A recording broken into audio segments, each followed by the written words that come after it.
Cette enquête multimédia de Mediapart repose sur des interceptions judiciaires. Celles-ci ont été opérées en mars et avril 2013 sur la ligne téléphonique de Bernard Squarcini, ancien chef des services secrets intérieurs français et depuis consultant pour la multinationale LVMH. Certains passages que vous allez entendre n'ont pas été retranscrits par la police. Ils révèlent pourtant des faits nouveaux d'intérêt général. Toutes les personnes citées ont été contactées. Elles sont présumées innocentes. Bonjour, Bernard Squarcini. Je suis momentanément absent. Laissez-moi votre message et je vous rappelle dès que possible. Merci. Le maître espion, l'Afrique et le parrain des parrains. Dans cet épisode, nous allons découvrir combien l'influence de Bernard Squarcini rayonne bien au-delà de la France. Les réseaux de l'ancien chef des services secrets intérieurs sous Sarkozy sont très puissants à l'étranger, notamment en Afrique. Le mélange des genres y est total. Sitôt reconverti dans le privé en 2013, après plus de 3 décennies passées dans la police, le Squal vend ses services et son carnet d'adresses à des autocraties africaines, au Gabon par exemple. Il faut dire que dans ce petit pays d'Afrique de l'Ouest, symbole depuis des décennies de la France-Afrique, Squarcini profite d'un soutien de poids. Mon neveu, on dit quoi?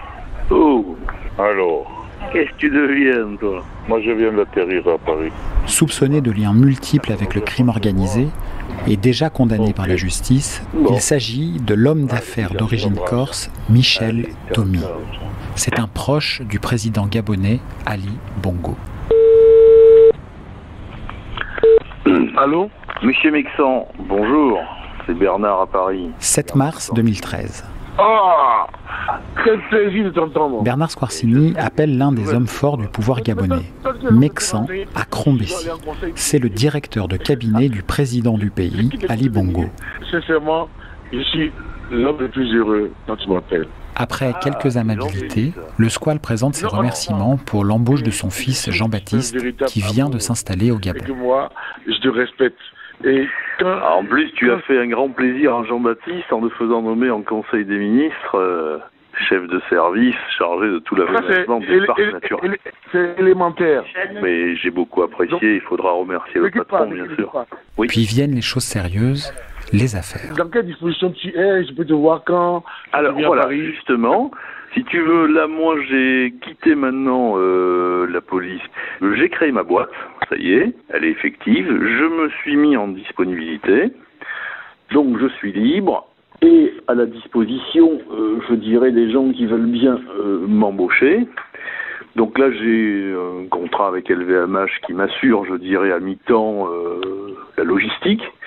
Et après le reste, donc, je reviens vers toi et le patron comme prévu pour réfléchir sur un audit sur les services et autres, la réorganisation, quoi. Moi, j'ai une autre idée dont on parlera. Ouais, d'accord. Tu sais, les défis pour le Gabon aujourd'hui, c'est juste la contre-ingérence pour préserver notre souveraineté. Voilà. Bien sûr. Alors, aujourd'hui, vous avez beaucoup de visiteurs et vous n'avez rien pour protéger le renseignement économique et votre protection Mais du c'est ce patrimoine. que j'appelle contre-ingérence. C'est ça. Donc, il faut travailler Ne quitte pas, aussi ne sur quitte ce- pas. Ouais. Bon. Bernard, je dois y aller. Oui, vas-y, pardonne-moi. Allez, je t'embrasse. Ciao, ciao. Pour ses affaires, le Squal est en cheville avec une société de sécurité privée.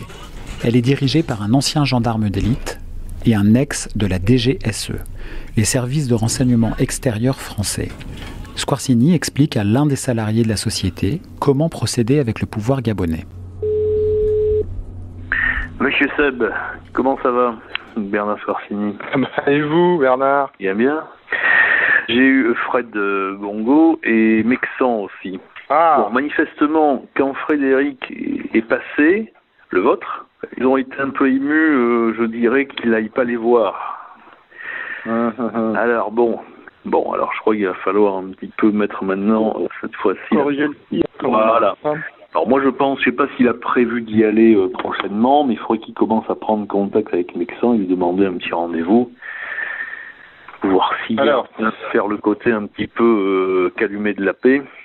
Alors Frédéric essaye d'avoir un rendez-vous avec Mexan. Très bien. Ça, c'est la première chose. Deuxièmement, il a renvoyé toujours sur le conseil de Didier Voilà, des mails papier. pour arroser les mecs. Arroser dans le mail, évidemment. Oui. Non, Oh, il ne peut pas s'agir d'autre chose. Bien sûr, Bernard. Alors, Donc, pour ne rien vous cacher, c'est la discussion que j'ai eue avec Frédéric, notre ami, Bongo. Il m'a dit, c'est bon, je vois ça et tout, mais maintenant, il faut aller baiser l'anneau de Mexan pour signer le contrat 2013 et en même temps, 2012, plus l'ordonnance sera donnée. et Donc, après les méchants, après l'administratif, maintenant, il faut aller fumer le calumet de la paix. On est sur la couche de miel à mettre, et puis, mais ça, il faut en discuter de vive voix, quoi. Oui, bien sûr. Non, mais c'est Parce évident. qu'il y a Donc, Fred beaucoup a de bien monde. prévu d'y aller. Ah ben, c'est parfait.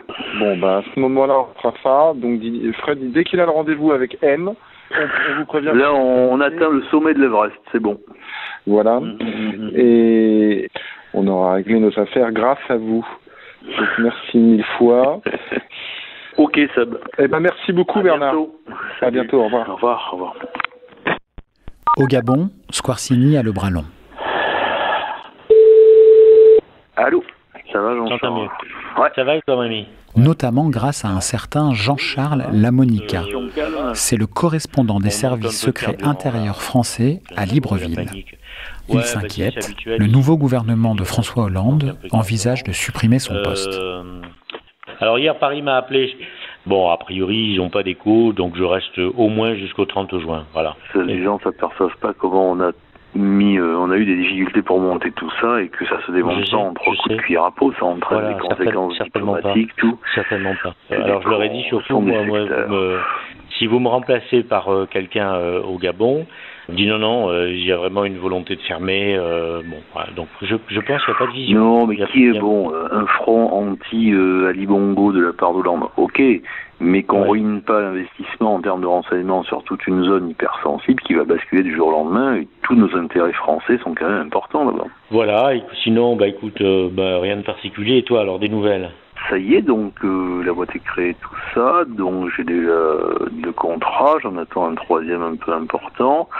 Et donc là j'ai envoyé également, puisque j'ai eu Mexan et Fred et tout, donc à Xav, mon copain avocat là, qui devait aller au Gabon, je sais pas où il est envoyé à Londres, je sais pas, donc les éléments pour rédiger un contrat, et là je te tiens au courant bien sûr. D'accord, ok, ça va, ok. Bon, donc c'est bien déjà. Mais Mexan très gentil, hein. Ouais, je l'avais vu le dimanche dernier à la plage. On s'est baigné ensemble et puis voilà. Bon, la balle est dans le camp de qui? De Frédéric, de Mexan, de qui? Mexan. De Mexan? Voilà, Frédéric et Mexan, tu fais les deux. Bon, d'accord, ok. Allez, embrasse tout le monde. Ciao. Moi aussi, ciao. Salut. Allô? Oh, Chazette. Qu'est-ce que tu branles encore? Comment tu vas? J'ai créé ma boîte.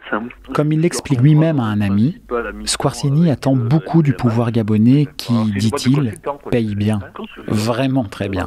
Oh ben dis donc, c'est bien, mais tu vois, je pensais pas que tu aies pu rebondir aussi bien. Ali Bongo veut que j'aille réformer le service de renseignement au Gabon.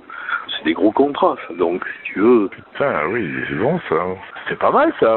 Ouais, là, ça te fait une année complète, en plus. Ah bah ouais, putain, tu dois avoir un carnet d'adresse épouvantable. Et ouais. Hein? Les mecs qui peuvent payer rubis sur l'ongle, alors tu apprends à payer ta TVA à 1960. Je me paye parce que je suis en dispo et pas à la retraite 10 000 euros de charges sociales par mois. Mais putain, tout ça pour le gros connard là qui enrichit les Noirs et les Arabes de merde. Ouais, ça m'en parle pas. C'est affolant. Enfin, c'est... Et très modestement, si tu as besoin d'un petit truc, une adresse, un truc, parce que tu sais, je me suis mis dans certains milieux cercle Mozart, oui. Voilà. Hein? Allez, ciao Bernard, je t'embrasse. Ciao. Au revoir. Au Gabon, la toile du squal est vaste. Sur place, il est aussi en relation avec un certain Michel Thomy. Cette figure corse est domiciliée de longue date en Afrique. C'est un proche du président Bongo et de sa famille. À la date des écoutes avec le squal, Thomy a déjà été condamné par la justice dans une affaire de casino ayant impliqué l'ancien ministre Charles Pasqua. Il le sera dans un autre dossier après. Squarcini et Tommy sont si proches qu'ils s'appellent mutuellement mon oncle et mon neveu. Je vous dérange, mon cher neveu? Oh, ça va? Tonton, comment tu vas? Alors. Je peux t'envoyer un SMS de mon abonné? Ouais. Pour échanger discrètement avec Squarcini, ok. Tommy utilise ce qu'il appelle son gabonais, comprendre son téléphone gabonais. Ok, tout de suite. Allez. Ouais. Tu as reçu? Ouais. Tu penses les gens d'en bas, toi? Ouais. Dis ça. Non, fait. Un giorno che stai a del corpo, ci cavolo. Sono giunto a hotel, arriva alle mattine, all'ospedale, à l'hôtel. Manifestement, Tommy veut des informations sur des hommes armés qui rôdent autour d'un hôtel. On les chercher et tout. Et la directrice, elle a dit, ça c'est le garde du corps. D'accord. Il demande au squal de se renseigner. Ah bon. Ok. Allez, à deux. Ciao. Allez. Ciao. Je t'embrasse. Squarcini va à la pêche aux infos, avec succès. Tonton, c'était bien des gens de Porto-Vecchio, hein. Tu avais raison. C'était bien des nationalistes de Porto-Vecchio qui avaient été faire du ski. Ah bon, mais avec qui? Je vais te le dire, on va me le faire passer. Ils sont en train de finir les vérifs. Et c'est pas un élu qui avait là-bas? Ah, j'ai pas encore la liste totale. Mais je te rappellerai pour te le dire, mais voilà, tout va bien. Je suis allé. Ah bon, ça va alors, ok. Bon, je te rappellerai pour te donner tout ça. Allez, ciao. Allez, je t'embrasse. Salut, ciao. Pour Tommy, avoir Squarcini dans sa manche a de nombreux avantages, notamment familiaux. Car Tommy a un frère, Paul-Antoine. Il est commissaire à la direction centrale du renseignement intérieur, où il a travaillé sous les ordres du squal. Allô. Comment vous allez? Le parrain des parrains s'immisce dans la carrière de son frère. Il demande ainsi à Squarcini de secouer ses réseaux policiers pour qu'il obtienne un poste à la brigade de recherche et d'intervention, la BRI, de Montpellier pour son frère Paul-Antoine. Un poste à Nice lui avait déjà été refusé, car trop proche de son frère Michel. La sola cosa che mio fratello si postule pour Montpellier, BRI, et ça dépend de Lotion. Ah oui. Je vais demander. Ok, je vois ça. Parce qu'il y a même le poste pour sa femme. Je vais appeler Montpellier, on peut pas dire que je suis là-bas, hein. Bon, je regarde pour Paul-Antoine. Allez. Ouais. Regarde. Allez, je t'embrasse. Je suis ciao. Quelques minutes plus tard, Squarcini s'exécute. Il appelle l'un des plus hauts responsables de la direction centrale de la police judiciaire, un certain Frédéric Vaux. C'est l'actuel patron de la police nationale. Oui, monsieur Fred. Ça va? Ça va? Ouais, ça va, impeccable. Hein. Simplement, est-ce que tu penses que Christian peut faire passer les deux jeunes sur les deux postes de Montpellier? C'est pas encore, on n'a pas examiné, je sais. Ah d'accord, ok. Les trucs, hein. Donc, tu t'en occupes-toi, parce que bon, il avait été fracassé une fois. Bon, il faut, Nice, c'est bon, mais Montpellier, il y a rien qui se passe. Il a qu'à, à mon avis, dans la corbeille de la mariée, il voit s'il peut faire quelque chose pour la réduction de Germanie, et puis comme ça... La corbeille de la mariée. Frédéric Vaux profite de l'occasion. Conscient des liens du clan Tommy avec le grand banditisme, il demande par l'intermédiaire du squal la reddition du fugitif le plus recherché de France à l'époque, Jean-Luc Germany. C'est une figure du grand banditisme insulaire. Mais Germany, il faudrait peut-être le chercher en Corse aussi. Hein. Je sais bien qu'il y a beaucoup d'assassinats, mais j'irai pas le chercher en Afrique, moi, hein, je te le dis de suite. L'ami Michel, il doit avoir quelques idées. Bah bien sûr, mais je peux te dire qu'il est pas là-bas. Hein. Ouais. Non, mais même s'il n'est pas là-bas, il doit avoir quelques idées. Bah il bouge. Ouais. Les tuyaux de surchaussure, il est plus là-bas depuis très longtemps. Hein. Ouais. Il fait un geste, il dit voilà, bon... Oh, putain, les mecs, vous êtes... La grande PJ est vraiment à la ramasse. Hein. Bon, allez, bonne soirée. Ouais, ciao. 26 avril 2013. Squarcini et Tommy ont des choses à se dire, mais de vive voix. Allô? Allô? Oui? Oh. Mais tu es... Ça va? Là, pour le moment, je suis à Vimontaigne, je bois un coup, et si tu veux, on se boit après, dans la foulée. Rien au téléphone. Dans combien de temps? Vers 19h. À quel endroit? Comme l'Ultima Walk, d'avant à l'avenue. Il se donne rendez-vous dans les beaux quartiers parisiens. Allez, à tout à Ça se paye tes autres. Ok. Allez. Ouais, je suis quand tu veux. Ah, c'est là devant. Ok. Ouais, devant Nina Ricci. Ok, c'est bon, j'arrive. La proximité de Bernard Squarcini avec le parrain des parrains, Michel Thomy, alimente la rumeur depuis des années. Elle n'avait jamais été vraiment démontrée à ce point. Fin 2018, Michel Thomy a plaidé coupable devant la justice. Il a reconnu avoir touché illégalement une commission de 1,6 million d'euros sur la vente de bateaux de surveillance pour l'État du Gabon. Contacté par Mediapart, Bernard Squarcini a dit réserver ses explications à la justice. Les deux anciens responsables de la société de sécurité privée avec laquelle il a travaillé au Gabon ont fait savoir que Bernard Squarcini avait été normalement rémunéré pour un contrat de mise en relation. Sollicités, les autres protagonistes de cet épisode n'ont pas donné suite. Mediapart.